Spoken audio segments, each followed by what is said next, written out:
হাতে ছবি, চোখের জলে প্রিয়জনের অপেক্ষা। পশ্চিম তীরের রামাল্লায় কারাবন্দী দিবসে ম্যানারা স্কয়ারে এক কাতারে হাজারো ফিলিস্তিনি। দাবি একটাই, ইসরায়েলি কারাগার থেকে স্বজনদের মুক্তি। আন্দোলনকারীরা জানান, ইসরায়েলের কারাগারে অন্ধকার প্রকোষ্ঠে নির্মম নির্যাতনে দিন কাটছে বন্দীদের।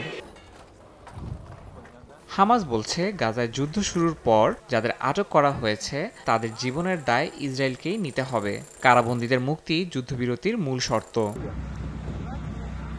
গাজা নিয়ে কূটনৈতিক তৎপরতা চললেও থেমে নেই ইসরায়েলি বর্বরতা। হামলায় একদিনে নিহত হয়েছেন বেশ কয়েকজন। এরই মধ্যে মিশরের মাধ্যমে ৪৫ দিনের যুদ্ধবিরতির প্রস্তাব পেয়েছে হামাস, যেখানে প্রথম সপ্তাহেই অর্ধেক জিম্মি মুক্তির কথা বলেছে তেল আবিব। বিনিময়ে থাকবে খাদ্য ও ত্রাণ প্রবেশের সুযোগ। যুদ্ধবিরতির প্রস্তাব খতিয়ে দেখছে হামাস।